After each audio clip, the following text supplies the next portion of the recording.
Hey, it's your boy Dre off the top here. Per usual for a post-game show, this will be a full spoiler podcast, meaning that we are going to talk about Pragmata in great detail up to and including the ending. Characters, Easter eggs, we're going to say it all. So if you haven't played Pragmata and you don't want to be spoiled, this is your one and only chance to tune out right now. However, if you've already played the game, or you don't give a shit and you just want to hear us talk about it anyway, we thank you, and we will get started right now. Fighting time. All night long.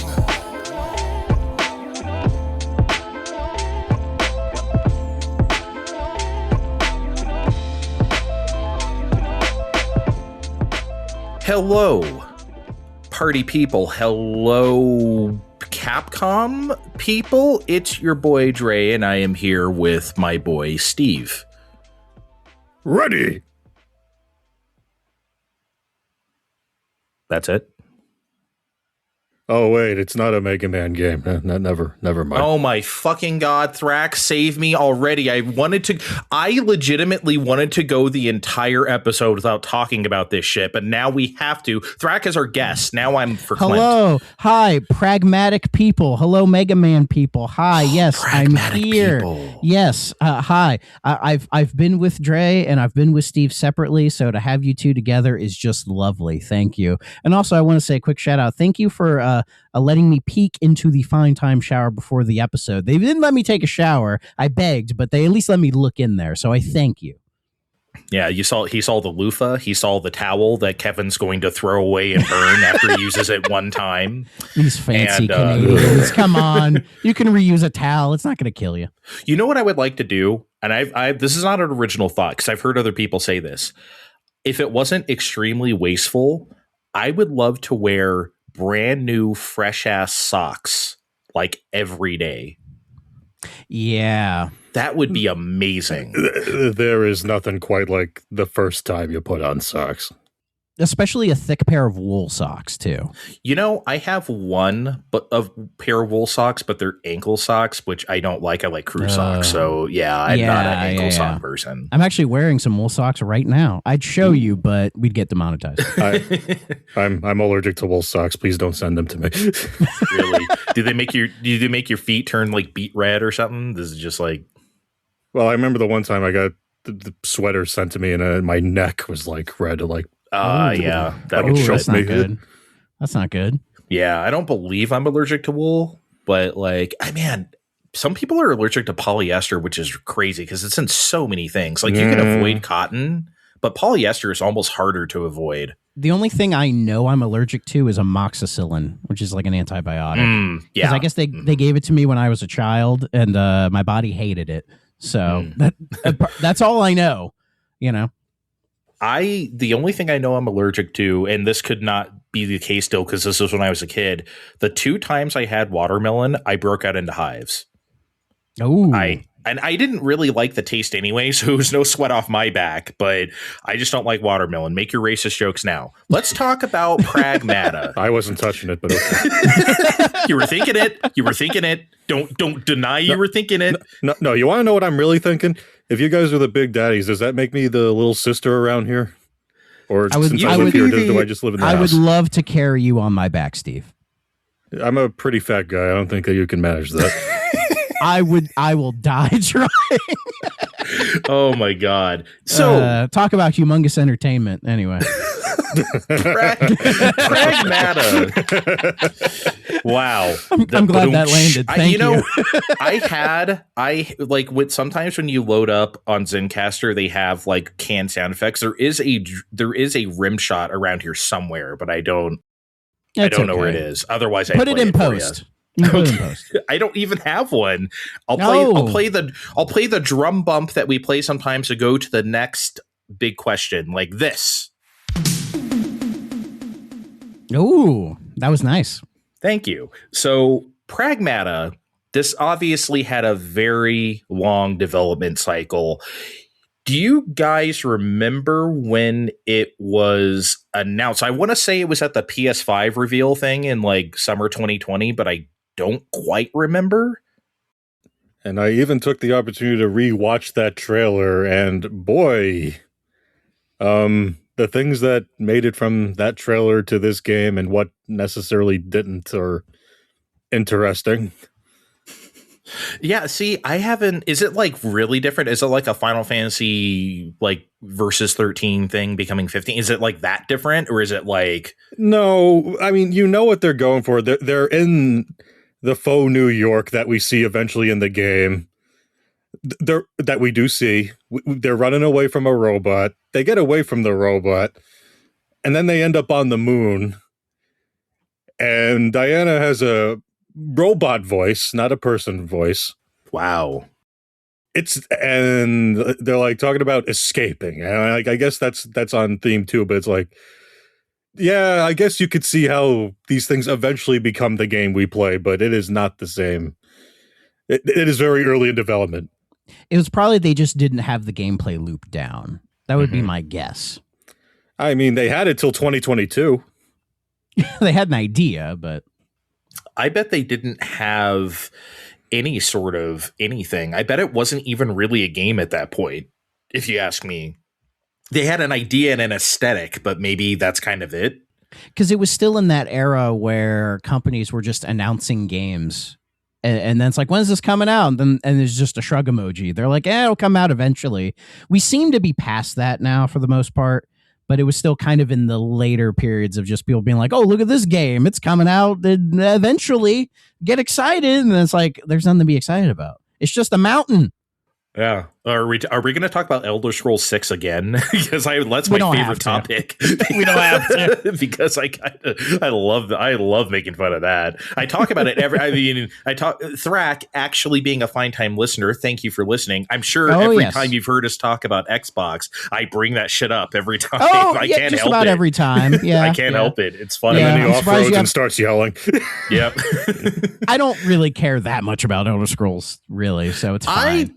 I don't necessarily either, but, I would like to see what that game is. Yeah. Anyway, after such a long development cycle, I mean, yeah, they announced it a long time ago, but they sure didn't mean for it to go on the song in development. But here we are many, many years later, almost at the tail end of this cycle of consoles, and here it is finally. Tail end. Ugh. Yeah, I know. Dude, it's been almost 6 years. It's been a very long time.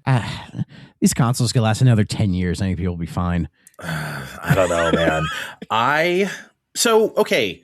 I don't want to start. I always like to do overall overall charts. Farts? But always like to do overall charts, but I want to throw it to someone else. I feel like I always start these. So you're the guest, Thrak. You've seen the shower. You haven't seen us naked. Let's start Not here. Yet, and we've anyways. kept this secret from each other. We haven't talked about the game basically at all. We haven't said our thoughts to each other or anything, really. So the audience is hearing this. We're hearing this for the first time as well. So finally, at long last, Thrak, what did you think overall of Pragmata? Yeah, you got mad when I tried to just throw a cute thing in their little chat. No Don't spoilers. Show me Don't show me it shit, wasn't any, bitch. I learned that lesson long ago, Thrak. It's a beginner's mistake. Nothing means nothing. Yeah. Zilch. I mean, a part of me can't help but rage baiting Dre. Anyways, I know it's your favorite thing. It is fun. So yeah, So is it Pragmata? I've been saying Mata. They say Pragmata in the game, so let's just say Pragmata. Okay, I was saying Pragmata before, but yeah. So Pragmata. I was very hyped about this game. I thought it looked really cool. I'd read all the previews and the main thing I came out of the previews was this is a game that is not afraid to be a video game, is what they were kind of saying. Is that it's very like it's not trying to be more than what it is, kind of a thing. And in this wave of Capcom, like doing really cool shit, making new stuff, and really hyping up their existing IP, that streak is still continuing. I really enjoyed Pragmata. I thought it was fantastic. It felt like they had like uncovered like a game from like the 360 era that they had an idea for, and we're like, oh, this thing, well, let's try to fix it, but we'll modernize it in certain aspects, but we'll kind of keep the same idea of it. And it kind of represents like a bygone era, where I feel like if another company made this, they would try to make it some 20 to 30 hour heavy story thing with all kinds of cinematics and gimmicky shit in there. And this game isn't gimmicky at all. It has like one central gameplay loop, and it just sticks to that thing really, really well. And I think overall it was a fantastic experience for me. It's not perfect. It's not like a 10 out of 10 or anything, but I had a really good time with it. Okay, good. You were talking about like game length. No, that's great. I'm glad you like it, so we don't have to argue about this game. Oh, oops, I give away my position. But it's funny you were talking before Steve says his overall thoughts on Pragmata. It's funny you were talking about game length because recently I just started to play Pacific Drive, and I played a couple hours of it, and I was like, "How long is this game?" It's 30 hours. I looked it up. It's so fucking. I'm like, I'm done playing. That game doesn't need to be that long. After a couple hours, I was already like, okay, I'm kind of not that I was bored of it, but I was like, okay, how much longer is this going to go on? 28 more hours. No, thank you. I'm out. So I'm glad. I'm glad I'm not the only person who does that, where I check links of games and be like, oh, I can do that. I don't often do that, but like this just did not seem like a game that it was going to be that long. But no. In fact, later on, I can tell you guys how long it took me to beat the game, but we can save that for later. Yeah. Okay, Steve, what did you overall think of Pragmata? Overall, I thought Pragmata was a positive experience. I wasn't thinking of terms of it being from another time. I'm playing a game in this time, and as a game I'm playing in this time, I thought it was fairly positive. I'm not in the habit of looking up game lengths in advance, but I thought it was an appropriate length of time for this game. And I'm sure Andre will grill me for details later, and I thought it ran pretty damn good on my Switch too. That's for sure. Good. I won't have to grill you for details later because I played the demo of it on Switch too, so I know how it runs. So I will not have to grill you about that. And what I mean by game from another time is like, I was thinking if this game had come out in like 2010 or 2011 and it was still the same game, but like that era graphics, it wouldn't feel out of place. You know, I agree. It would fit in with everything from that era is kind of what I was meaning. We will talk about exactly that. That's going to be my first point actually coming up. But let me say my overall thoughts first, and then we can talk about that. I really liked Pragmata. We love to give letter grades around here. I'd give it a B. Really liked it. B or B plus. B or B plus. Steve, what would you say? For reasons we'll get into eventually, A minus. Okay. Ooh, all right. So the highest one. Yeah, I really liked it. I got exactly what I thought I was going to get from this. And we've been talking about game length so much already. This was the absolute perfect length. Like down to the 5-minute mark. You know what I mean? The absolute 100% perfect length. It shouldn't have been any shorter or longer. It was perfect. And Capcom's been doing that recently, where I remember when Village came out, there was a lot of talk about that length of the game. Resident Evil Village. Yeah, because it was like 8 or 9 hours long, and some people were complaining about that, and other people were like, no, this is like a good thing, guys. Like, I'm glad the game doesn't take fucking forever, you know? Because it's that whole, like, money and time thing that people try to do, which I think is dumb. Because I view it like this. If you pay $60 for a 10-hour game, that's $6 an hour. I'm happy with that. I can live with that. Well, in Village and Pragmata too, actually, you can do some jerking around to find everything too. So, you know, if you really want a bit more, you can have it. Yeah, and I did a little bit of side questing, but I didn't do everything. But I think that's because Resident Evil 7 in comparison was just too fucking long. That's just like too much game there, in my opinion. So, and how long is Requiem, Steve? The marker had me at like 14 hours, and that felt appropriate. That's not bad at all. That's actually longer than I thought. Okay. But yeah, no, I really like Pragmata. I do have some gripes. Not anything really about the gameplay, but more like character and characterization story stuff. But honestly, that's not really the whole point of Pragmata, though they really think it is, even though it's not. But like, you know, I really enjoyed the gameplay loop. Like I said, all the areas were great and I enjoyed them. So B from me. Okay, so what you were just saying, there's a lot of people who say Pragmata reminds them of a 360 game, a PS3 game, something from that era. And I completely understand why people feel that way, because I feel that way too. But to me, it's not just the 360. It's like the 2000s in general.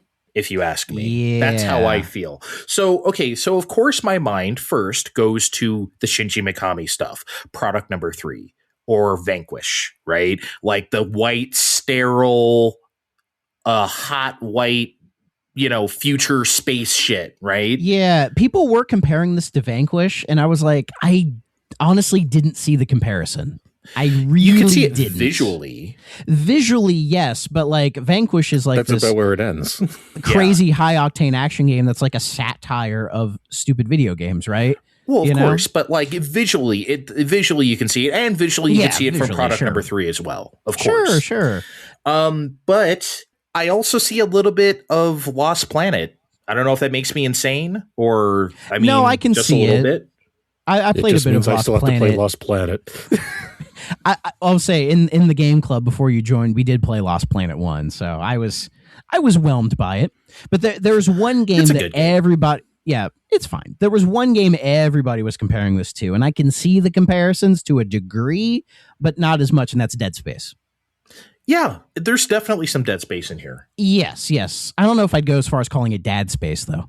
No, I hate that shit. There's also some Armored Core in here, if you ask me, as far as like traversal and floating around and getting to places go. I'm Armored Core freak, so I haven't played enough. I have 6 down here, but that's 6 about all. This is the first time From Software made me happy in 15 fucking years with that game. Oh my god. But yeah, there's also, and then visually, just because obviously it's a recent game and it's the same engine, you see a little bit of Exoprimal as well. But yeah. All these things come together to make its own thing. Pragmata feels like a cocktail of like little bits of all the things we just talked about. Plus, it's obviously doing its very original thing on top of that. Yeah, it's like when you mix everything together, it just comes out as like a whole original kind of a thing. It becomes more than its influences. Mm-hmm. For sure. Of course, obviously, the funny thing is like, saying this is like a 360 game is funny because Capcom was notably trash in the 360 era, so they would never make anything like this. What's wrong with the wife arm, dude? You know what? That game isn't even that bad. It's boring. It's but like I don't know, like the wife arm is stupid. Oh god, have you guys seen advertisements for that fucking show with the tiny wife? The small wife, like she's like Honey, I Shrunk the Kids. And then the husband is still fully grown. This is a real show. Everyone's saying like this looks like a 30 Rock skit. I can't believe this is a real show. Yeah, I think it's on Peacock or some shit, which means no one's going to watch it and it's going to be our fault. But then another 5 years, oh man, this was such a hidden gem, you guys. Oh, please, I am not watching the Tiny Wife. Yeah, no one has Peacock. I know. We're not peacocking over here.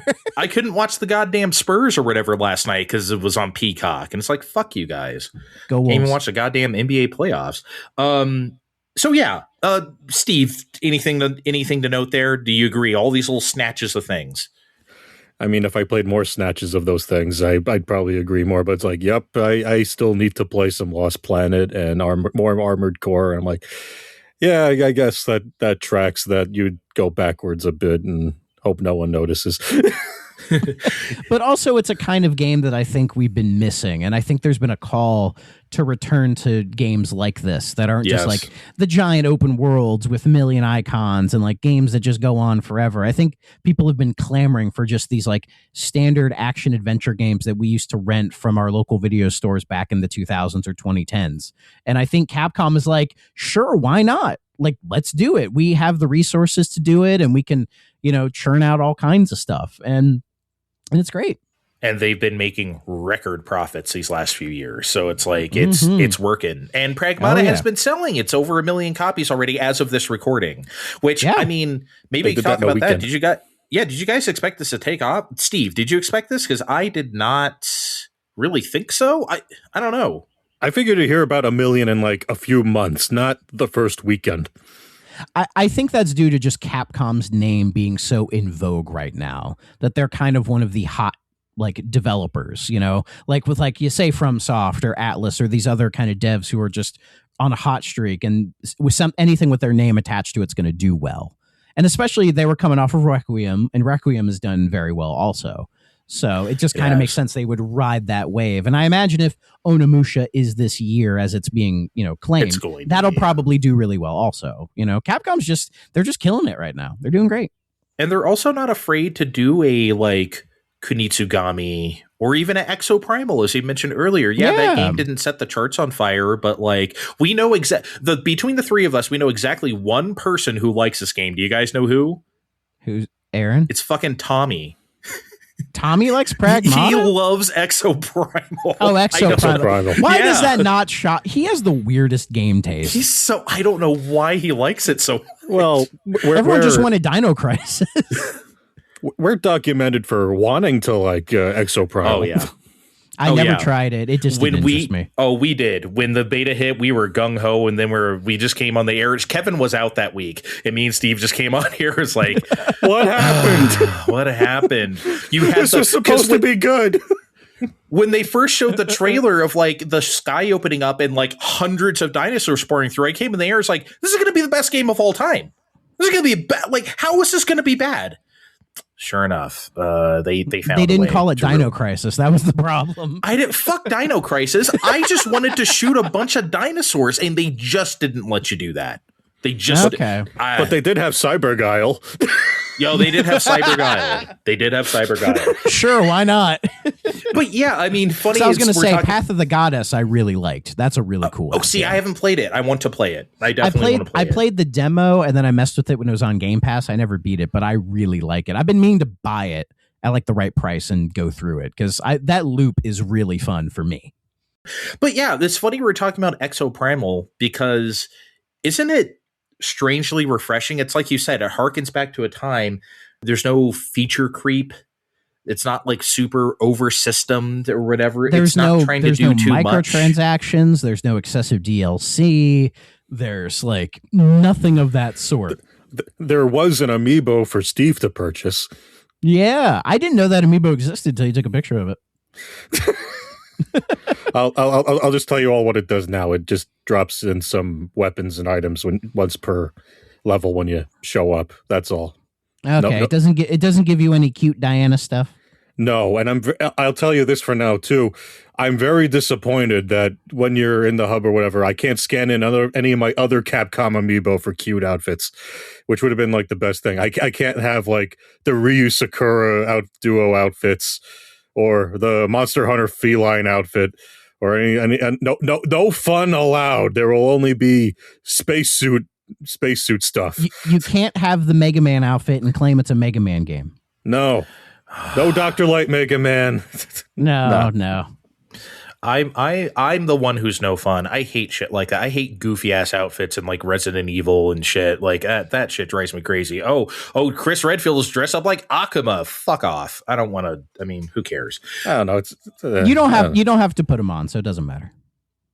Yes, it matters. Of course, it matters.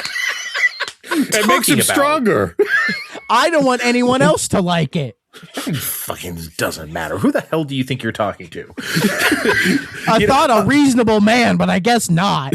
No, I'm not reasonable. Do you guys look, obviously this show assumes people who are listening to us have played the game. Do you have anything super insightful to say about the actual gameplay, the hacking, the shooting, the weapon? Because that's maybe the only thing I didn't take any notes on because I felt that was just so yeah, it's good. It's great. It's exactly as advertised. If you've seen the trailers or if you've played the demo, that's exactly what you get from the game.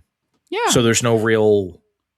I would say I think the combat was fun and it was, satisfying. It came in good bursts, I guess if I had any issue with it is I feel it doesn't, by the end of the game, it doesn't take on a new life or really evolve. It just kind of is what it is, which isn't a bad thing. Again, if it was a super long, if it was twice its length and it was still the same thing, I would be okay, guys, change it up somehow. But for the length, it's fine. It's fine. It's just, it's an idea that I'm I could see maybe if they make a Pragmata 2 or whatever, they could, mess with it a little bit, but Yeah. Okay, I got a few things here. For somebody that's supposed to be an engineer, I thought it was interesting how capable Hugh was out the gate. Yes, he gets better later, but the gun he has isn't 100% worthless. And he has his little boosty jetpack thing that does that gets better too. But that it does anything at all. Okay, he does whatever. You do need Diana's hacking matrix to get anything out of whatever. But that I can't blame him for that. He was just there to fix He was just here to fix things. Whatever. I will admit I needed like a few minutes to have have all this cooperate with each other. But it was admittedly me with this. It was more having my brain cooperate with moving Hugh around while moving stuff around on the grid was the learning curve. But, I had a great time with it. It's not Resident Evil. The game's throwing new weapons and hacking tools for you to try out over the course of the game. And you can refill that shit up all the time. So you're encouraged to experiment and all that's fill all those slots up with whatever the hell you want. Yeah.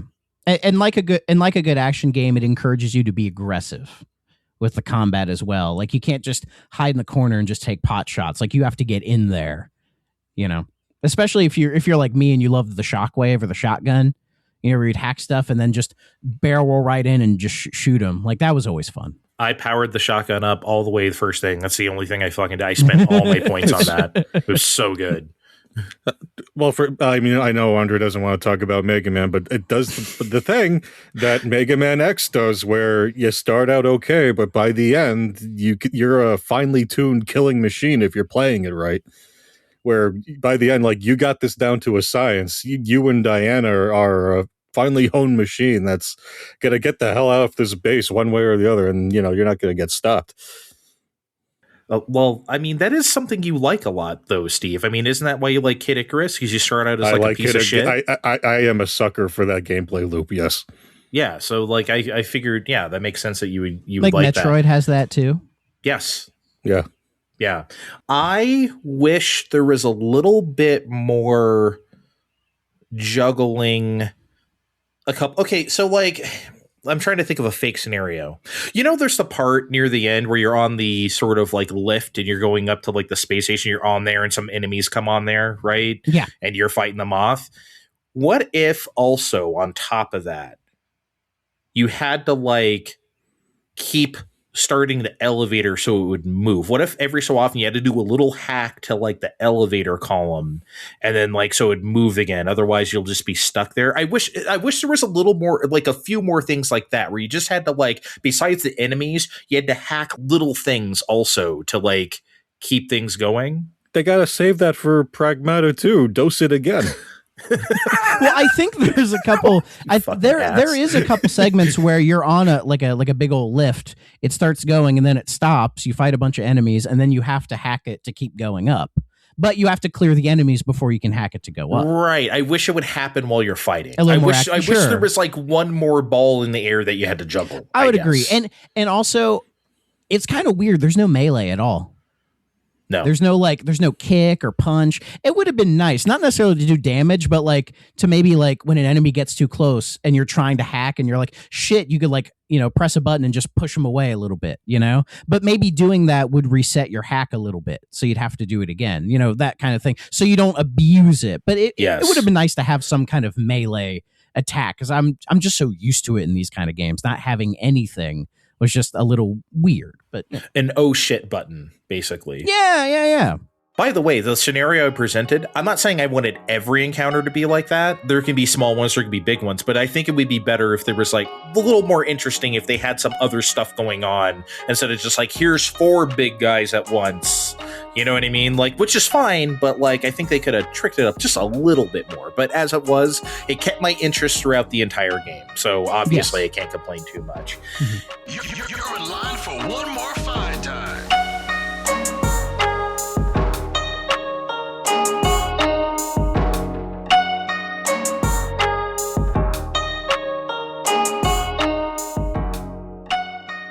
The auto hacking. Did you guys do this? I didn't even buy it because I felt like that doesn't seem correct. I used it once and it felt wrong. Yeah. So I stopped doing, because by the time you get it, you've figured it out. So you just kind of do it even when you see the real big ones, right? Like Yeah. I never thought about the auto hack. I would just do the thing, especially when you get one of the mods later that like if the enemy hits you, it doesn't reset the whole thing. Yeah. So it was So like busted. I had that. So I was like, yeah, I don't need this anymore, Steve, did you auto hack?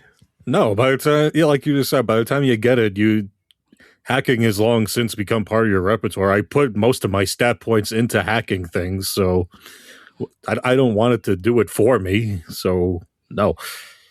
Yeah, it would just turn the hack. game into a standard shooter. And I feel like if this was just a standard third-person shooter, it would be kind of boring. The hacking gives that gameplay the little edge that it needs. But you know how many people of the path of least resistance just feed the brain slurry. By the way, if you use auto hacking, I'm not making fun of you. I just think that like there's a lot of people out there that just want to be like, oh yeah, it can do it for me. Sure. Yeah. Because they don't really care about it on that level. But it's funny you say path of least resistance. Like I honestly I didn't think this game was hard. No. Like, this game was not hard at all. Like I don't think I died. I didn't die until like the last area. Like I didn't die once. I died a few more times just because I was being really reckless. And then like the first time I saw like one of those, what are they, the red door rooms or some shit? Yeah. Where they give you like, okay, I think I died in a couple of those, but then I was like, wait, I don't even care. Like, I don't even care about these. I'm not going to do these. So then like I just didn't do them. Like it was at like I think it was the very end where you were starting to get some more genuinely challenging encounters where you had some bigger enemies and some more confined spaces and you had to do the big hacking or whatever. And those bits that were more challenging and it was like, oh shit, I'm gonna fucking die here. Like those were my favorite parts as far as the combat was concerned. And looking back, I'm like, yeah, the game should have like ramped up the difficulty a little bit sooner. Because especially when you try to backtrack, like some parts are just so easy, you just kind of breeze through it, And I'm like, I would have liked more of a challenge, which you don't get till the end of the game. I realized very early on, like halfway through the first level, that I'm like, this game is going to be a pushover, and I don't think it's going to really get any harder. I think this is it. Once I realized that, I put all my stat points into the hacking and the guns. I didn't do anything on the HP / defense or whatever, take less damage. I was like, I don't need that at all. This isn't even gonna who cares? You know what I mean? So I realized that very early on, so I spec'd accordingly. Yeah, I may replay this on the harder difficulty later because I just want to see if it's more of a genuine challenge because I feel the game is missing that. You know what I thought of halfway through this game? And I would, you said this game doesn't have DLC. I would pay DLC for this if there was a roguelike mode. I think that would be the fucking shit. That would be so good. I'm not a roguelike person, but I would give that a shot with this game. There's a lot of games that try to introduce that, and it just doesn't really work. I think Pragmata is prime for it. So primed. Yeah, that would be fun. Yeah, if you do the training courses and set them up as roguelikes where you have to do 5 to 10 in a row, and if you die, that kind of thing, that'd be kind of cool. How much of that stuff did you guys do? I didn't do very much of it. I did a couple of them. They're whatever. They reminded me of Metal Gear Solid, the VR missions. Exactly. It's just this is whatever. I did enough to get enough cabin coins to find out about the secret files. Triple bingo. Because those I love cabin, but those outfits weren't exactly doing it oh, it's the spacesuit in yellow this time. Ooh. I like that his little, when you tap the right bumper or RB or whatever the fuck, he does that little burst, and every time he's just oh shit. Every time. I like that little quirk. That is good. I think okay, so besides this game being the perfect length, I also think it's the perfect pace. Because that New York level comes around at the exact correct time. Now, here's the thing. I had forgotten the original trailer, Steve. So when you mentioned that New York shit was in there, I had forgotten that. So this was basically a surprise to me all over again that this was here. It was to me, too. I'm looking at him here it was there the whole time. No. Yeah. No, and the pacing, the intro is like so perfectly bad. I mean, that like opening credit sequence is a little long, but once you like are in the game, I remember thinking like, how long is it going to be till we start doing the loop? Not long, like 15 minutes maybe. And then it's like, okay, we're in the loop now. And I'm like, this is great. Thank God. There's not like half an hour of like people jabbing back and forth about like what this means and what this is and all that. It's like, shut up. Just let me get to the fucking game. And it does. And it's beautiful. It does for the most part. For the most part, yeah. I do have some gripes in that regard, though, that I'll get to later. But yeah, no, I thought every area, the terrarium, the goddamn moon, I thought that is the most beautiful moon I've seen this side of Destiny. Holy shit, that shit was beautiful. Yeah, That and was I loved crazy it. good. And I did love the New York section. Like, it was really cool. I think I like the moon the best, Steve.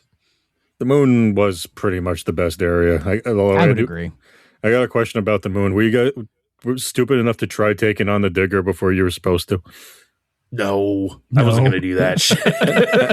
How'd that go for you, Steve? Oh, not very good. But you know me. I can't help myself to at least a little bit of. I'm used to RPGs and unbeatable. What are supposed to be unbeatable bosses, but I'm like, okay, clearly we can't beat this thing yet. It was big, scary, and pink. Yeah. They let you hack out of it every time. I'm like, fine. After a while, I'm like, fine, we'll just move on. The one in Darksiders is like Big Bertha. It's just like it just gulps you, and it's like it's done. Yeah. I was going to say about Gen AI New York, the posters it chooses to make up like the spicy barbecue burger and Ghouls and Ghosts the movie with Kratos on the poster. Resident Devil or whatever. That would Resident Devil. Resident Devil. that Ghouls and Ghosts movie would be exactly the kind of piece of shit we would watch on this show and make fun of it. Like if that were real, we would have to see it. Yeah, like you see all these things and like the donut shop, there's like a million donut shops, and then you go into the part just after that and you read the Hollow Diary thing is like, man, this is just like the real New York. I can't wait to start making other locales around the world here on the moon. I'm like, oh, geez. Capitalism's going interstellar, baby. Interstellar. Do you guys, okay, so I don't know where else to fit this in, but maybe this is a time, because I don't think I don't know. We might be getting close to story. I want to talk about pure graphics in a second, but did you guys find it weird that, like, okay, think about Dead Space, right? Or not even video games, Alien, anything where there's like a future, super futuristic future, right? Where it's corporations run amok. And this is the same thing in Pragmata, but they don't really focus on that at all. It's a pretty fucking bleak future. Yes. But like it's not really part of the story, really. No, I mean, it's funny you mentioned like Gen AI. I do think AI is like a running theme in this game. Oh yeah, you know. So there's a bit of that there. But yeah, it doesn't go like cyberpunk. You know. No, but I also, now that you say that, I bet Gen AI is the reason why they maybe retooled this, because I think, oh, that's our fucking angle now. Yeah, well, and that I was gonna make that or bring this question up. Do you think they developed any of this game with AI? They said no. Okay. They said no, but, you know. Because I can feel like with AI being a theme in this game, it feels like there could have been little bits that they did with it that would make sense. Because it's like part of the story they're trying to tell. Yes. But, you know, people would have gave them crap for it anyway. I don't think they, like, you could make, well, here's the thing. It would be better. Yeah, they could have used actual Gen AI, but it would be better if they actually made it look like it is Gen AI with a human hand, which is what they did. And if you're going for this futuristic thing, there's a good chance that AI is going to be much more capable than it is now. So yeah, in a way, hand making the assets to be like, you know, oh, this is what AI could do. And like, I they didn't put a year on this game, did they? I don't they think did. so. I don't remember. No, like the distant future, you know, that kind of a thing. There's also like 3D printing is a whole thing. Yeah, what is Dead Space, like the 27th century or some shit? It's like way yeah, something like that, where it's very that's very alien because it's dark and grisly and everything. And, yeah. and in a way, I could see the loop of this game being influenced by Dead Space, but Dead Space is a horror game, and Pragmata. Yeah, this is rated T for teen. No, but I feel like you could tweak it a little bit to make this more of a horror game, but I'm glad it's not. Like, it doesn't need to be. But I could see how you could slant it to be horror. I just think it's so funny that, like, even though this game is fairly anti-AI in the grand scheme of things, oh yeah, like tech bros still won't get it. Like corporations still won't get it. They'll just play this game. Look at if they even play it at all. Oh, look at this funny little glimpse into this bad future. No, bitch, that's you. They're talking about you. I mean, do I need to bring up how people loved libertarianism after playing BioShock? And it's that like you didn't critically insane. That is like, insane. People didn't learn their lesson back then either. That's great. I still can't. I mean, we talked about it on that show, and I still can't believe that shit. And we live in BioShock Infinite Politics these days. Isn't it lovely? I know, it's great. I love it. But at least they fucking say it. Yeah, BioShock. Ken Levine did not have the balls to say it, and I'm going to give him more money to hear him not say it in Judas. I can't wait to play Judas.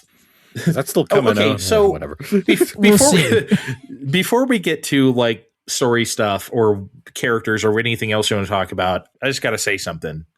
Gentlemen and gentlemen, can we please give it up for RE Engine? Please. Thank you. Wow. Thank you, RE Engine. Because holy shit, this game looks fucking incredible. I think this is the best suited game they have made for RE Engine so far. This is crazy. Like, and I love that RE Engine is the epitome of like, you don't just have to sell your soul to Unreal, guys. Like, you can still make different. I mean, nothing against Unreal, but you can tell in this era where almost everything is either like Unity or Unreal, people complain about a sameness with games, and I think there is some validity to that. But RE Engine has shown itself to be such a versatile engine that can do basically everything Capcom wants it to do. And Pragmata is just like, God damn, guys, like they really pulled this off. And think about how many other games that aren't nearly this technically with it and aren't this sharp, and they also run like ass. We played this on 3 different systems, me on PS5, Thrak on Xbox Series X, Steve on Switch 2. I don't remember, Steve, I played the demo, as I said, so I know how it runs, but like, did you get any hitches? I mean, it ran like butter on PS5, so. Much like Resident Evil Requiem, it's doing its best to be performant. It's going to do its best to hit 60 most of the time. There were a few parts where it chugged, like there was that second boss in the city where it's gigantic, and we had some problems there. Mm-hmm. But most of the time, it was Pragmata on your Switch too, and there's no shame in playing it there. Yeah. I mean, if you want to get all Digital Foundry about it, the Series X was actually where the game did run the best. But it's not like PS5 was slacking. I didn't notice. Maybe it's because I had VRR on or something. I didn't notice anything. This was like... Yeah, but that's if you're going to be that guy that's like, oh, here, at these couple spots, it bumps to 54 frames instead of 60. And all. It's like, guys... Dog, I play Dynasty Warriors. I play Warriors games. I'm used to shitty ass frame rate's going to run how it runs. Yeah, and my playthrough on Series X was fantastic. Like, load times are great. I had no issues with... frame drops or anything. Quick Resume didn't give me any bullshit either. It was great. Okay, good. In fact, Quick Resume was so good, I didn't know there was like a manual save. Because like at the very end of the game when it's like, do you want to save? I'm like, yeah. And I'm like, oh, I hadn't seen the screen because I just Quick Resume the whole time. So I didn't need to save. I'm old, so I always manually save all the time. So I'm just used to it. Yeah, me too. Yeah. This is just refreshing to see, I guess, just because over the last couple years, we have seen a couple RE Engine games run like dick, like Dragon's Dogma 2 or Monster Hunter Wilds that were not like, and Monster Hunter Wilds, the resolution on that game, that's just, the resolve literally is just kind of trash. So, to see something very, okay, this is what RE Engine is built for, and this is what it should be doing. Could it be the issues with RE Engine are because those are like two really, like the scope of those games are so much wider? Could that be why they tend not to run? Do they run better now? I mean, Wilds does. I don't think they can do anything about Dragon's Dogma 2. That shit runs like shit, even on like a 5090. It just runs like crap. What are you gonna do? Yeah, it runs like wet butt. I don't have a whole lot to say story-wise, but it does tie into my gripes with the game if I have any, so I think I'll get into some. Okay, you know what? Actually, Steve, you've known me for a number of years now. What is the number one thing I hate about AAA games? Number one. I feel like there's so many things you hate about AAA games, but... Oh, man. Don't make me choose. That this particular game does that I don't like. Oh, boy. Just tell everybody. They don't shut the fuck up while I'm playing the game. I hate that shit. I pick up the shotgun. Hey, you should get close to use this. I get a bunch of money on the ground. Hey, we can upgrade our stuff. Shut up. Can you shut up? I know I'm not a fucking idiot. I've played a video game before. What if this is someone's first video game? I don't care. How about don't annoy the shit out of me? If your first video game is Pragmata, you need to have a history lesson. I mean, my God. Like, it's crazy. And yes, I looked in the options to see if I could tell them to shut the fuck up. I couldn't. Even Forspoken let me tell them to shut up. I can't do that in Pragmata. I was going to say, there was a game, it just recently came out called Aphelion. It's a Don't Nod game. And that game does not shut the fuck up. It's literally both characters internal monologuing out in the open. Every 2 steps, they're like, oh, what does that thing do? Oh, I need to go down there and do the thing. Like, oh, I need to hide from the ice or I'll die. It's like, I fucking know. Stop. Just let me take in the atmosphere for a fucking second. And it doesn't. Pragmata does let you take it in from time to time, though. It's not as bad as some other games, but I get the gripe. And I do like those little moments where Diana and Hugh interact with each other in the game. Like, those bits are really good. It's just too much. I do like them, but they could have had like half of them. It would have been like much more effective. I don't like the one time I went back to New York to look for like a couple things after I got like some, like the extra boost or whatever, wanted to get a few more things. Like, they just wouldn't shut up. And it's like, I already cleared this area. And it's like, you guys are just yapping. Can we just, I get it. I'm not going to get bored if you stop talking. I promise. Like at the very least, the two of them yapping is meant to like build the relationship between the two of them, and it makes sense that if you were doing this with somebody else, you would be talking to them. It makes some pragmatic sense. It makes some sense at the very least that they would be like, where Diana's like, so Hugh, about your background or whatever, and they're just like chit-chatting about their life, and it's like you're learning more about the characters as they're learning more about each other, and those little bits I think are fine. You know how I probably could have turned it off? I should have put my hand up to the PS5 and went 1001010101010. Yes. Would have fixed or you could have just muted the TV. Okay, before I get into my take, I just like how she ate data things like they were chips and then like toss them to the side. That was honestly that was good. Like the way she nibbles on chips was like adorable. That was funny. Yeah, it did remind me of my son a little bit, but we'll talk into like child-parent dynamics with this game a little later.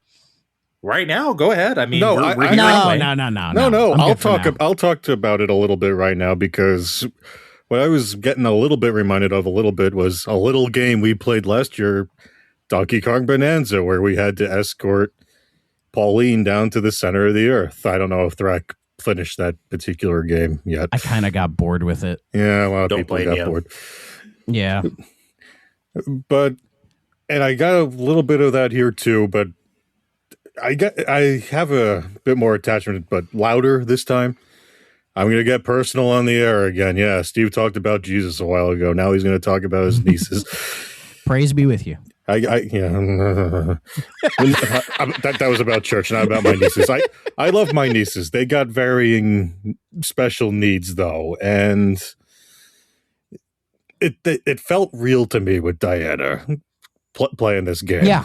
Everything from the sheer energy that felt like a front sometimes to the drawings of everything that she construed as memorable in her short life, to getting excited about little things like toys and television while she's just trying to convey to you why she thinks those things are important, and how complicated feelings can be sometimes. Like, we're going across the thing, and yes, it's a little annoying that we're picking up a gun. She's like, use that to shoot enemies closer, use that to shoot enemies further away, I can use this to blah blah blah. She's trying to impress you. She's a little girl that's like trying to win your approval, and she's a child, and as somebody who has bred, the only person who is breeded on this fucking show, that's just what that I know of.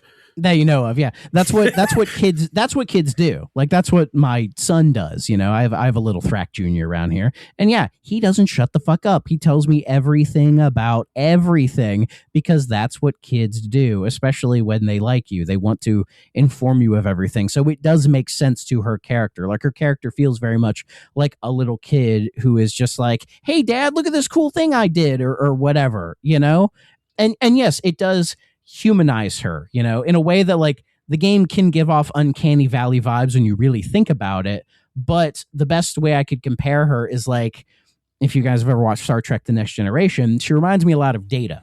Mm-hmm. Where Data is sort of the same kind of like AI android robot, and then a whole arc with him throughout the entire show is like the humanization of him, learning about human things and emotions and what kind of constitutes that kind of stuff, like when he writes a poem for his cat, things like that, and I think with Diana, it's a similar type of arc, but, again, brought to a little kid level, to where she has this sort of parental figure that she can connect with. And you can tell, like, Hugh is into it as well because, he's like, I always like the idea of having kids, but, and especially like, he grew up an orphan and everything. So there is that attachment to being a parental figure for him as well, and I think that's what a lot of people are connecting with this game, is the very human relationship between these two, as if they were like father and daughter, in a way that all the other like sad dad games really don't hit the same marks, but they're doing it differently.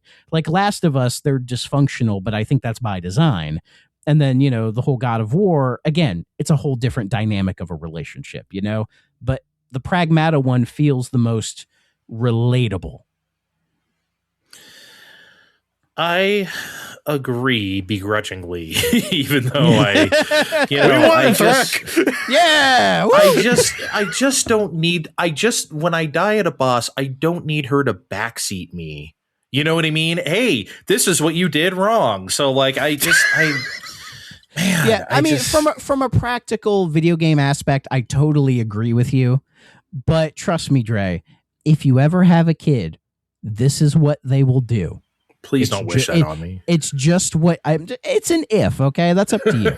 Okay. It's up to you, okay? But like, that's just what kids do, Like, if I'm here playing a game and I mess up, Thrak Jr. will be like, "Oh, Dad, why didn't you do that?" or whatever. And I'm like, "Shut up, kid. You're right. Shut up." Oh my God. Because that's what it is with kids. They annoy the shit out of you, and sometimes you're just like, "Shut the fuck up," but you love them, and you just can't help it. Okay, I guess the game is being true to life. Just maybe the Tin Man, all dead inside, no heart. But it is uncanny valley when you really think about it, because she's just an AI powered android. Yeah, but like robots learning to become human is a trope that I always like. So like that's fine with me. It's a very old trope, but it works. Yeah, but I'm always here for that. But listen to our episode about Bubblegum Crisis today. Yeah, right. Available on all streaming platforms. Tubi, only Tubi. The best one. Yeah, basically. Yeah, when we first discovered, that's why we watched it. We were just trolling around Tubi, and I was like, Steve, it's just on here. We should just watch. Like, it's here. Holy shit. Yeah. I will say this, though, and this maybe will redeem me somewhat for being a curmudgeon. That ending hit me like a ton of bricks. And I tell you what, as annoyed as I was, like, and and here's why it's good. Here's why it's good. You know what's going to happen halfway through the game. He gets stabbed with the goopity goop, and he's already being taken over. They telegraphed that to you hours beforehand, so you know already. You fucking know already, and it's still one of the most effective endings I've seen in a very long time. It still works. That's how confident they were in that moment, and they nailed it, and they played it perfectly. He sent her off. He pushed the thing manually down the rail. He said goodbye. Like the whole bit, they played it so well, Steve. He's even bargaining like halfway through, like towards the end of the game too. Like I don't know if you could like. So what would happen? He's like trying to frame it as a hypothetical too. So what would happen if it landed on a human? Could you clear it off of them? No, I don't think I could. It would just wipe them away or whatever. Like, and he's like, "Oh, that's too bad." And it never does the thing where she tries to save him or find out some weird loophole to save him or anything like that. Like, I think what's powerful about it is he never tells her. Like, ever. He never explains why he's doing it, because I don't think he wants to burden her with the idea that like she could save him. Yes. Like a dad. Exactly. You hide the hard stuff from your kids. Yeah, and I thought that was great. Yeah, and why it works is because the central thing of the game, isn't necessarily the gameplay. It's the relationship between Hugh and Diana. That is the core, the foundation of this game, and it just works really, really well. Like just the like outside of the little pitter patter, during the game, but like the little cutscenes, the stuff that Steve talked about, where they're learning each other, right? And at first it's like, oh, we can just this is a beneficial relationship for each other, but then they develop like a genuine emotional bond, in a way that people do, and it's played very well. Yeah. Well, did you? I mean, I guess it's like pretty obvious she would, when she lands on Earth or whatever, she'd be on the beach. But like, I don't know. Oh, that beach scene was so good. Yeah, not it was the great. ending, but like in the middle of the game. I took a screenshot of when they're just standing there looking at that fake sun, because it was just such a striking image. Yeah, it is. And the fact that the game ends that way, I mean, I didn't really have any mind of course, I knew they were after the credits. They were going to show, God, they played the song. I don't even remember the name of the song. I looked it up too. Go ahead. It's not after the credits, but if you do the unknown signal stuff and complete the whole thing, it just adds a teeny little bit at the very end. And it's just a black screen, and it's like a door opening in cabin saying like, oh, you're by yourself now? Hinting at that he's not dead yet or whatever. Right. But it keeps it ambiguous. And I think that's fine. He's dead. Yeah, but like, is it weird? I kept calling him Cabby. Like, I know his name's Cabin, but I feel like it would be like Cabby. I don't know why. Because it's more of like a silly name for a silly character. Welcome even to though Johnny I liked Cab. him. I feel like she would have started calling him Cabby, but she never does. Yeah, I don't know why I started doing it. It just made sense to me, And that little thing I showed you, Dre, is a little Easter egg where if you stare at him long enough, he does play a little Mega Man on his screen. That's all that was, too. And you didn't need to fucking show me ahead of time. God damn it.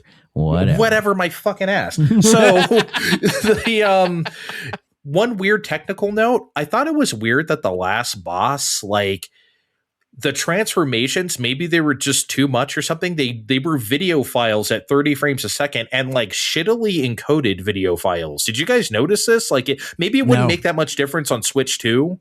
but like they kind of looked like shit. Like it was very noticeable when it switched. Kind of took me out of it a little bit. Honestly, I didn't notice it. I was more like taken aback by how the final boss, when you're like using the giant gun to shoot him or whatever, reminded me of the final boss in Sonic Colors. When you're going like down the elevator, and so, I know it's only me, you, but like I was just like, why is this like Sonic Colors now? What the hell's going on?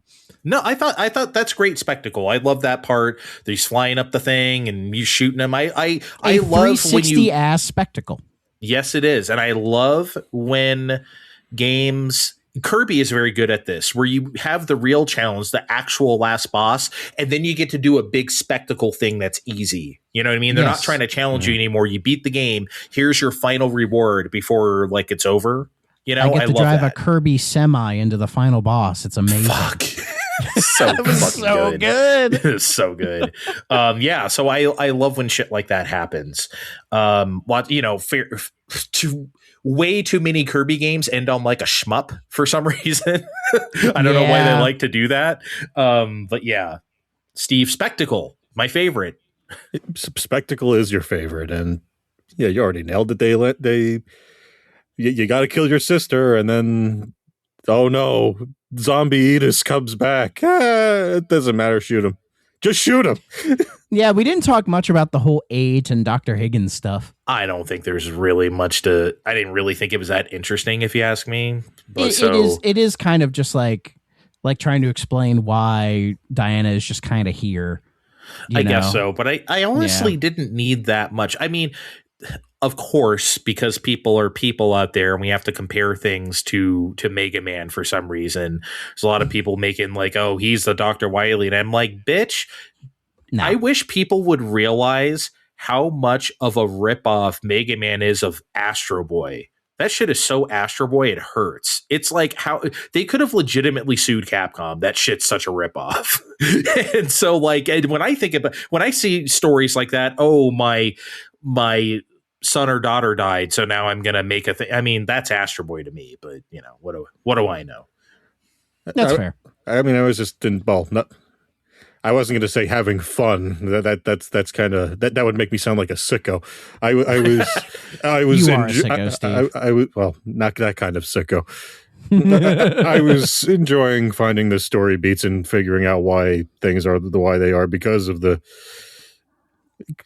how Diana was like, oh no, my niece is a bit earlier, like this is sad. This is all very sad. But not recreational sadness, as Andre likes to occasionally call it. I'm like, okay, I get it. And then you put all the secret files together, and it's the doctor's brother-in-law. I'm like, okay, I get it. Yeah, yeah. But yeah, other than that, I'm kind of tapped on Pragmata. If you guys have anything else, go for it. Speak now or forever hold your peace.